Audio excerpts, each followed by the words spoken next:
supporters pour soutenir la Guinée équatoriale face à la Tunisie. Et on va s'intéresser au marché des jeux vidéo. Plus de 50 milliards d'euros dans le monde.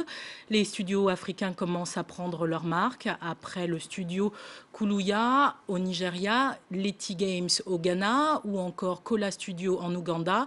Le premier studio de jeux vidéo en Afrique centrale a vu le jour à Douala. Kiro Games s'apprête à sortir son premier jeu 100% made in Cameroun, inspiré des mythes africains.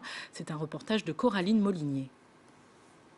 C'est l'histoire du prince de Zama qui, en plein couronnement, est renversé par un coup d'État.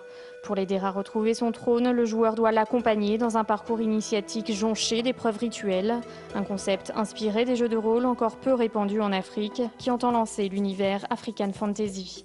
On utilise des éléments de la culture, on met en avant la beauté africaine, la beauté du paysage, des valeurs, des habitudes, le comportement. À ces éléments, on ajoute beaucoup de fantaisie pour faire en sorte que ce soit dans un contexte de jeu vidéo, mais qu'on sente la différence aussi.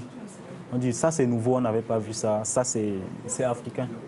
Concevoir des jeux vidéo auxquels les Africains pourraient s'identifier, tel est le défi que se lance en 2003 Olivier Madiba, alors encore étudiant. Alors, ce studio, ça fait 10 ans que j'en rêve. Faire un studio de jeux vidéo au Cameroun, c'était un pari fou. Aujourd'hui, Kiro Games embauche une vingtaine de dessinateurs et programmateurs, la première génération de professionnels du jeu vidéo au Cameroun.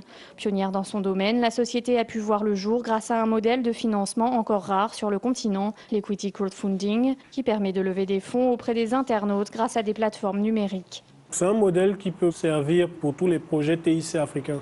Parce que si on passe par les canaux de financement normaux, il n'y a pas encore réellement, surtout en Afrique centrale, il n'y a pas encore réellement de culture de capital risque.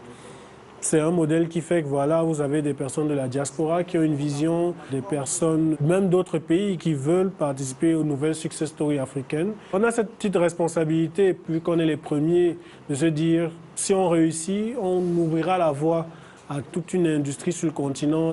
Une industrie victime du piratage en Afrique, mais dans la communauté des gamers de Yaoundé, la sortie du premier jeu 100% camerounais est très attendue et on promet des changements d'habitude. Comme c'est le tout premier, s'il est bien frais et il représente bien notre culture, il va être vraiment consommé par tout le monde. Ne serait-ce que pour aller à l'aventure, ne serait-ce que pour chercher ce qui nous correspond dans ce jeu-là, on va s'arranger à acheter le jeu. Verdict début avril, date à laquelle Orion, l'héritage des Coriodan, sera proposé au public en téléchargement. Et c'est la fin de ce journal. Vous retrouvez tout de suite un nouveau journal.